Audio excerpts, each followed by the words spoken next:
नमस्कार मित्राणि भवतामत्र सर्वेषां स्वागतम अभिनंदनम च विहारयामि।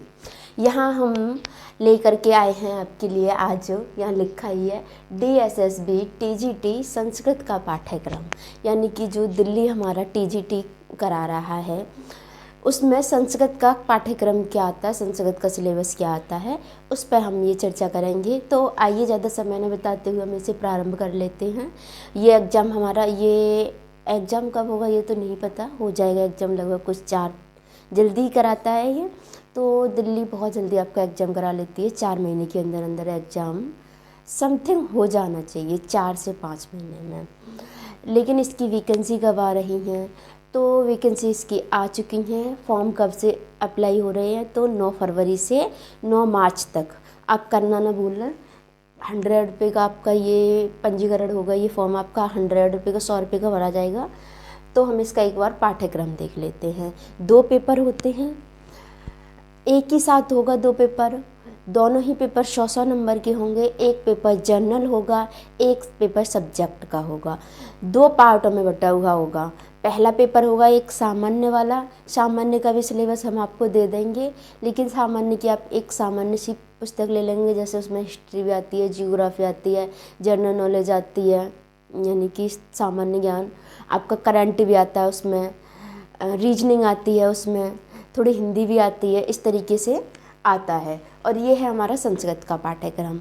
अच्छा, आपको साइड पे भी मिल जाएगा जनरल पेपर वाला, पहले पेपर वाला, लेकिन ये वाला आपको साइड पे नहीं मिलेगा। तो इस पर चर्चा कर लेते हैं। थोड़ा ठंडी का मौसम है, मुझे भी हल्की सर्दी सी हो गई है, आवाज़ में थोड़ा सा प्रॉब्लम है, पर कोई ज़्यादा नहीं। इससे हम देखते हैं सबसे पहले हमारा अभिज्ञान शाकुंतलम। ये वाला पार्ट हमारा साहित्य का है।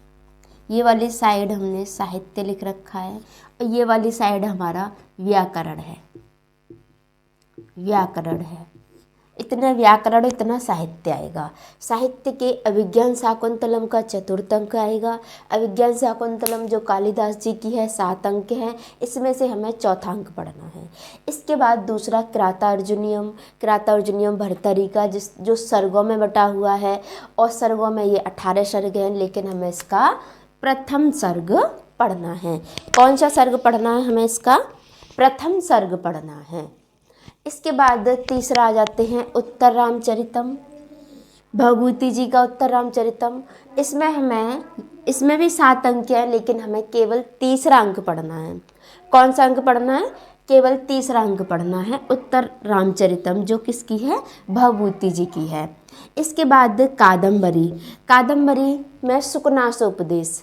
कादम्बरी में क्या? सुकनासोपदेश। कादम्बरी हमारा बहुत बड़ा है, लेकिन इसमें हमें थोड़ा सा पढ़ना है। सुकनास जी ने जो उपदेश दिया है चंद्रापीड़ को, वो पढ़ना है हमें, तारापीड़ को। इसके बाद शिवराज विजयम का हमें निश्वास पढ़ना है। कौन सा? प्रथम निश्वास पढ़ना है। कौन सा निश्वास पढ़ना है? प्रथम निश्वास हमको पढ़ना है। तो प्रथम निश्वास हमारा ज़्यादा बड़ा नहीं है, थोड़ा सा ही है। इसके बाद मेघदूत, संपूर्ण मेघदूत पढ़ना है, लेकिन फिर अगर हम कहें तो पूर्व मेघ से हमें ज़्यादा पढ़ना है। उसके बाद नीति शतक, संपूर्ण नीति शतक पढ़ना है। रघुवंशम का प्रथम सर्ग पढ़ना है हमें। प्रतिमा नाटकम का हमें 3य अंक पढ़ना है। भगवत गीता हमारी, ये हमें अध्यायों में बटी हुई है, इसका हमें 2रा अध्याय पढ़ना है। पंचतंत्र और हितोपदेश ये पढ़ना है। फिर से हम यदि यहाँ पर चर्चा करें, तो यदि आपने यूपी TGT की तैयारी की होगी, तो इतना सिलेबस यहाँ से यहाँ तक का सिलेबस आपका उसमें दिया गया है। 7 बुक दी गई हैं: अभिज्ञान शाकुंतलम, किरातार्जुनीयम, उत्तर रामचरितम, कादम्बरी, शिवराज विजयम, मेघदूतम और नीति शतक। 1, 2, 3, 4, 5, 6 और 7, इन 7 पुस्तकों को हमें यूपी TGT में भी पढ़ना है। इसके बाद शेष बची हुई 5 पुस्तक और बच जाती हैं, जिनको साहित्य में हमें इसके लिए दिल्ली TGT के लिए पढ़ना है। तो ये हमारा हो गया साहित्य का सिलेबस। अब हमें साहित्य के सिलेबस में इसके अलावा क्या पढ़ना है?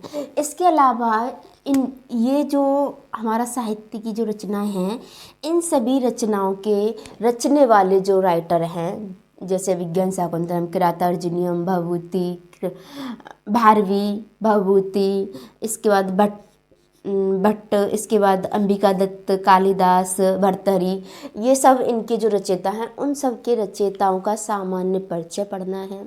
उन्होंने इसके अलावा और कौन सी रचनाएं लिखी हैं, इसके अलावा और हमें क्या पढ़ना है, जैसे अभिज्ञान शाकुंतलम हमारा कितने अंक हैं, इसमें कौन सा भरत वाक्य है हमारा, कौन सा मंगलाचरण है, मंगलाचरण में किसकी स्तुति की गई है, इस तरीके के क्वेश्चन भी हमें पढ़ने हैं। यानी कि इन नाटकों का सामान्य परिचय भी हमें इसके साथ साथ पढ़ लेना है। ऐसा नहीं है कि अभिज्ञान शाकुंतलम का हमें चतुर्थ अंक तो विशेष पढ़ना है, जैसे उसमें से कोई सूक्ति दी जा सकती है, जैसे अर्थ हुई कन्या परकीय एवं, ये कहाँ से ली गई है, ये सूक्ति ये किसने लिखी है, इस तरीके का आ सकता है।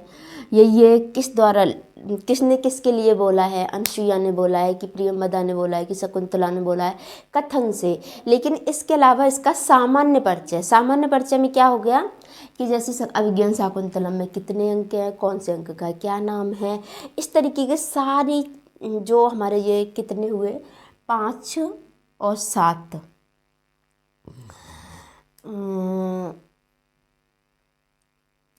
13 हो गए। 13 भी ऐसा नहीं है 13 सब अंक नहीं है, सब अंक होता है, सभी सभी होते हैं। तो इन 13 का हमें सामान्य परिचय भी पढ़ना है। अब आ जाते हैं हम व्याकरण पे। व्याकरण में हमको क्या पढ़ना है? संज्ञा प्रकरण। यदि हम व्याकरण पढ़ेंगे तो संज्ञा प्रकरण तो हमें पढ़ना ही होता है, यानी कि सामान्य चीज़ है, जैसे कि शब्द क्या है, व्यंजन क्या होते हैं, स्वर क्या होते हैं, उच्चारण स्थान क्या है, इस तरीके के संज्ञा प्रकरण में हमारा आ जाता है। इसके अलावा संज्ञा प्रकरण में जैसे कि सभी संज्ञाओं के नाम, किसे क्या बोलते हैं, इको यड़ची क्या है, वृद्धिरेची क्या है, इस तरीके से जैसे घी संज्ञा किसकी होती है, ये सारी संज्ञाएं हमको पढ़नी है। इसके अलावा संज्ञा प्रकरण में हमको ये पढ़ के संधि समास कारक, कारक यानी विभक्ति, संधि समास कारक लघु सिद्धांत कौमुदी के अनुसार पढ़ने हैं। किसके अनुसार पढ़ने हैं? लघु सिद्धांत कौमुदी के अनुसार पढ़ना। तो ये सब आपको यूपी टीजीटी में भी है, लेकिन वहाँ पर आपको लघु सिद्धांत कौमुदी के अनुसार नहीं, वहाँ पर आपको पढ़ना है बाबूराम सक्सेना का व्याकरण, बाबूराम सक्सेना के व्याकरण से पढ़ना है। वहाँ प्रत्यय में कृत तद्धित और स्त्री प्रत्यय, यानी कि प्रत्यय आपको सारे पढ़ने हैं। अब कौन से सारे प्रत्यय पढ़ने हैं? प्रत्यय तो बहुत सारे होते हैं। प्रत्यय तो इतना बड़ा टॉपिक है कि हम एक साल में कम से कम प्रत्यय पढ़ पाएंगे। तो हमें क्या करना है कि जो मुख्य मुख्य प्रत्यय हैं, जैसे तब्य तब्य अनियर, तुमुन कत्वा इत्यादि, स्त्री प्रत्यय में घीप गीस घी पुट्टा ठा, ये इस तरीके की कुछ मुख्य मैं आपको फिर बता दूंगी कौन कौन से मुख्य। और ये सारा सिलेबस मैं पढ़ाऊंगी भी। ये सारा सिलेबस जिस क्रम में लिखा हुआ है उसी क्रम में मैं आपको ये सिलेबस पूरा कराऊंगी। तो प्रत्यय के बाद हमें उपसर्ग भी पढ़ना है। उपसर्ग का तो एक सीमित है, 22 उपसर्ग है। प्रा परा पसम अनु अवन निर 22 उपसर्ग हैं। वो उपसर्ग पढ़ने हैं कि कौन सा उपसर्ग लगा के क्या अर्थ हो गया, यहाँ पे कौन सा उपसर्ग लगा हुआ है जो बहुत ईजी है। इसके बाद छंद हमें लौकिक और वैदिक दोनों ही प्रकार के छंद पढ़ने हैं। इसके बाद अलंकार थोड़ा सा बड़ा टॉपिक है और थोड़ा कठिन भी है, फिर हम इसे पढ़ेंगे बहुत अच्छे से। अलंकार में हमने डिफाइन कर रखा है कि इन अलंकारों में से ज़्यादातर संभावना है। ऐसा नहीं है कि इतना ही अलंकार आपको पढ़ना है, आप कितना भी अलंकार पढ़ना, लेकिन इतना अलंकार तो आपको पढ़ना ही पढ़ना है। अनुप्रास, यमक, श्लेष, उपमा, रूपक, उत्प्रेक्षा, संदेह, भ्रांतिमान, अतिशयोक्ति, स्वभावोक्ति, विरोधाभास और परिसंख्या। इतने अलंकार पढ़ने के बाद दर्शन। और मैंने दर्शन आपका इतना छोटे से मैं लिख दिया है, दर्शन कोई छोटा सा टॉपिक तो है नहीं, लेकिन दर्शन में हमें पढ़ना क्या है? दर्शन में हमें सामान्य परिचय पढ़ना है। जैसे सांख्य कारिका के अनुसार कितने तत्व हैं, वेदांत सार के अनुसार कितने हैं, और जैसे योग दर्शन है, योग दर्शन में का जो सामान्य परिचय है, इस तरीके से हमें 9 दर्शनों का, आस्तिक और नास्तिक दोनों दर्शनों का हमें सामान्य परिचय पढ़ लेना है। मैं खुद पढ़ाऊँगी, अपने मेरे साथ आप पढ़ते रहें। काव्य शास्त्र, भाई काव्य शास्त्र तो बहुत बड़ी और बहुत थोड़ा टिफिकल्ट, थोड़ा कठिन पुस्तक है, लेकिन इसमें से पढ़ना क्या है, हमें केवल काव्य का लक्षण और प्रयोजन पढ़ना है। इतनी मोटी बुक में से हमें केवल 2 डेफिनेशन पढ़नी है और कुछ नहीं पढ़ना ज़्यादा। इसके बाद रस हमें सूत्र के अनुसार पढ़ने हैं, जैसे विभाव, अनुभाव, संचारी भाव को पढ़ना है, लेकिन सूत्र के साथ। और इसके अलावा इसका जो विपरीत जिन लोगों ने कहा है, जो वाद विवाद रहा है कि नहीं इतने रस हैं, नहीं इसकी ये परिभाषा है, नहीं इसका ये भाव है, तो वो भी हमें पढ़ना है। इसके बाद 10 रूपक में हमें क्या पढ़ना है, प्रमुख परिभाषा, जो पारिभाषिक शब्द है, प्रमुख जो शब्द हैं इसमें, उन शब्दों का अर्थ हमें याद करना है। उसके बाद वाच्य परिवर्तन हम सबको आता ही होगा, किसी दिन हम 5 मिनट में वाच्य परिवर्तन आपको करा देंगे। अव्यय शब्दों का ज्ञान, जैसे अत्र, तत्र, कुत्र, खलु, निश्चित इत्यादि बहुत सारे अव्यय शब्द होते हैं, उनका हमें अर्थ आना चाहिए कि ये कौन से अर्थ में प्रयोग होता है, यहाँ इसका क्या अर्थ हो रहा है। कई बार उनका अर्थ भी चेंज हो जाता है, तो अव्यय का हम ये नहीं कह सकते कि निश्चित एक यही अर्थ है, जैसे किमर्थम, कुत्र, अन्यत्र। इसके बाद शब्द रूप और धातु रूप, जो कि बहुत छोटी सी लाइन में मैंने लिख रखे हैं, लेकिन इतना छोटा नहीं है ये। शब्द रूप में हमें क्या करना है कि अकारांत, आकारांत, ईकारांत, ईकारांत, उकारांत, ऊकारांत, ईकारांत, गुरु के इत्यादि ऐसे कुछ शब्द रूप, जैसे हमने राम के कर लिए, रमा के कर लिए, नदी के कर लिए, मती के कर लिए, गुरु के, पिता के, और उसके बाद हमें शब्द रूप सर्वनाम में भी, जैसे उस्मद, यशमद के हमें करने हैं, सर्व के हमें करने हैं, इदम के हमें करने हैं। धातु रूप में हमें 5 लकार करने हैं, हमें पंचलकार कौन से, जैसे लटल, रेटल, लंग, लोट, विदिलिंग, 5 लकार हमें पढ़ने हैं। यानी कि हम एक धातु रूप को ले लेंगे, जैसे पठ, और उसमें हम 5 को पढ़ लेंगे। लेकिन इसमें हमें पढ़ने कौन से धातु रूप हैं, कुछ विशेष धातु रूपों को भी देखना है, जैसे रुद्ध है, आपका श्रु है, नी है, और इसके अलावा जैसे क्र है, करोति, कुर्ता, कुर्वंती, कुछ सब विशेष धातु होते हैं। विशेष धातु मैंने पढ़ा भी रखे हैं। अच्छा, इसमें से कुछ सिलेबस मैंने पढ़ा रखा है, जैसे शब्द रूप मैंने आपको पढ़ा रखे हैं, धातु रूप मैंने आपको पढ़ा रखे हैं, विशेष भी पढ़ा रखे हैं और सामान्य भी पढ़ा रखे हैं। इसके बाद यहाँ पर मैंने संज्ञा प्रकरण थोड़ा पढ़ा रखा है, लेकिन ये मैंने बाबूराम सक्सेना के अनुसार पढ़ा रखा है, लघु सिद्धांत के अनुसार भी मैं आपको कराऊंगी। इसके बाद हम यहाँ आ जाते हैं, अभिज्ञान शाकुंतलम मैंने चतुर्थ अंक पढ़ा दिया है, इसके क्वेश्चन आंसर कराऊंगी। शायद कृतार्जुनीयम भी पढ़ा दिया है। इसमें से जो ग्रंथ पढ़ा दिए हैं वो नहीं, लेकिन जो नहीं पढ़ाए हैं उन पर हम विशेष चर्चा करेंगे और इसे विशेष रूप में पढ़ाएंगे। अब हम देख लेते हैं कि इसकी प्लानिंग हमारी क्या रहनी चाहिए, हमें किस तरीके से इस सिलेबस को पढ़ना चाहिए। एग्जाम हमारा कब हो सकता है, 9 फरवरी से हमारे फॉर्म डलना स्टार्ट हो रहे हैं और 9 मार्च तक हो रहे हैं। तो यानी कि मार्च का तो कोई मतलब नहीं है, फरवरी आपको मिल गया, फरवरी मिल गया आपको, एक महीना आपको मार्च का मिल गया। और जनवरी में आज डे क्या है, जनवरी में भी आपके पास अभी 6 दिन हैं। तो फरवरी मार्च में ही फॉर्म पढ़ना है, तो 2 महीना तो कम से कम और होने चाहिए। तो मार्च का मतलब अप्रैल, मई में हमारा ये पेपर होना चाहिए, मई में ये हमारा पेपर होना चाहिए।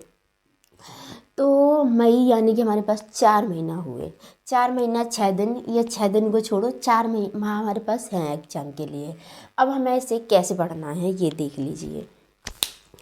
जैसे कुछ छोटे छोटे ग्रंथ हैं, उन्हें हम बहुत जल्दी पढ़ने की कोशिश करेंगे, उसमें ज़्यादा टाइम ना बिताएंगे और हमें आज से ही अपनी तैयारी शुरू कर देनी चाहिए। टाइम हमारे पास अधिक ज़्यादा नहीं है। जैसे अभिज्ञान शाकुंतलम है, चतुर्थ अंक है, हम 4 दिन में इसके क्वेश्चन आंसर, इसकी प्रैक्टिस और इसका पूरा साहित्य पढ़ सकते हैं। कृतार्जुनीयम छोटा सा है, 46 इसमें 46 हमारे श्लोक हैं, 46 श्लोक में इसमें हमारे 22 श्लोक है, कुछ गद्यांश है। इसके बाद उत्तर रामचरितम, इसमें कुछ 48 हैं, इसको भी हम 4 दिन में ख़त्म कर देंगे। कादम्बरी का शुकनासो उपदेश ये भी छोटा सा है, इसे भी ज़्यादा नहीं, हम 4 दिन में ख़त्म कर लेंगे। शिवराज विजयम प्रथम निश्वास 4 दिन में ख़त्म कर लेंगे। मेघदूतम संपूर्ण भाई 10 दिन लगेंगे, क्योंकि मेघदूत में हमारा बहुत बड़ा है, 52 53 पूर्व मेघ में श्लोक हैं, कुछ 63 उधर हैं, ये काफ़ी थोड़ा बड़ा सा है। इसके बाद नीति शतक 100 श्लोक है, कम से कम 10 दिन चाहिए और ये बड़ा भी है।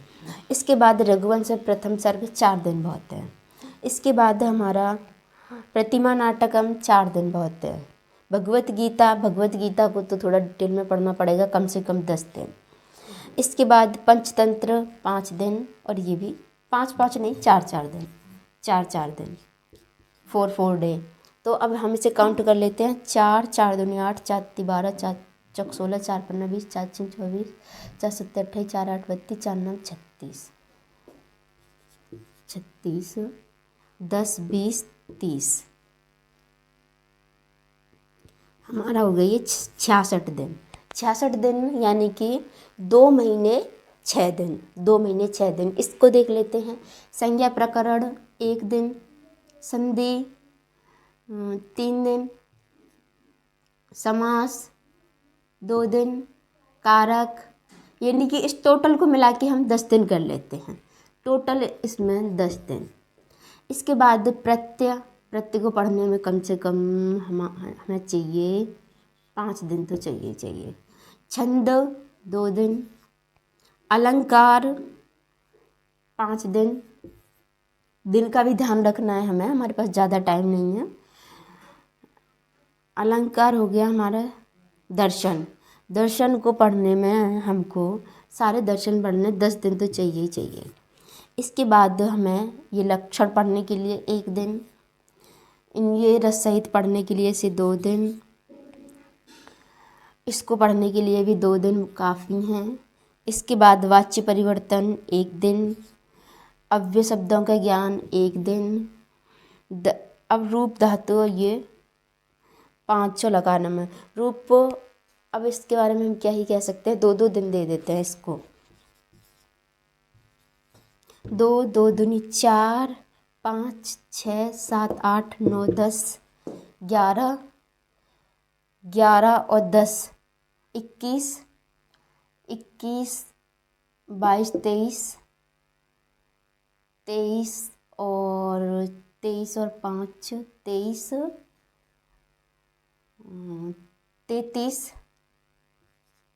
33 और 10 43 दिन ये हो गए, यानी 43 डेज ये हो गए। पहले हमारे 66 थे।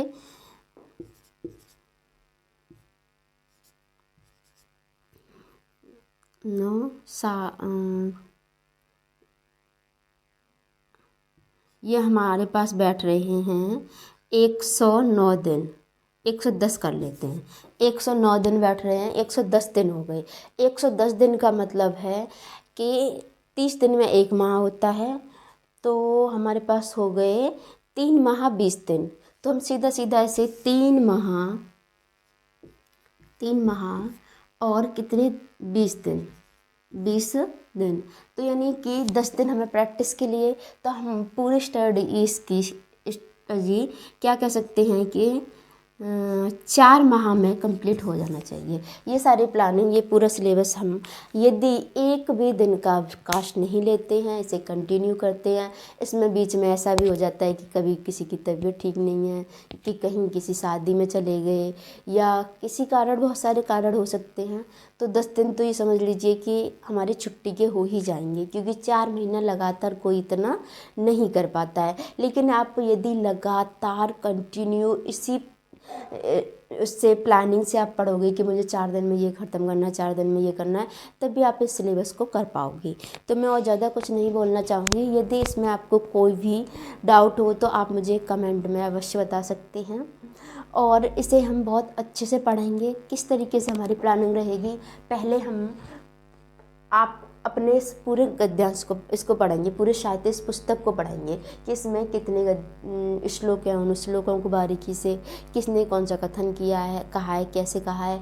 फिर इससे बनने वाले जितने भी हमारे पास क्वेश्चन हो जाएंगे 200, 400, 500, 600, 1000 जो भी होंगे उन सबको हम साथ के साथ लगाते जाएंगे। तो आप मेरे साथ जुड़ सकते हैं ये वाला सिलेबस पढ़ने के लिए। इसी के साथ मैं अपनी बाड़ी को विराम देना चाहूँगी। विद्यालय भी जाना है मुझे, ठंड भी काफ़ी हो रही है। तो आपका बहुत बहुत धन्यवाद। नमस्कार।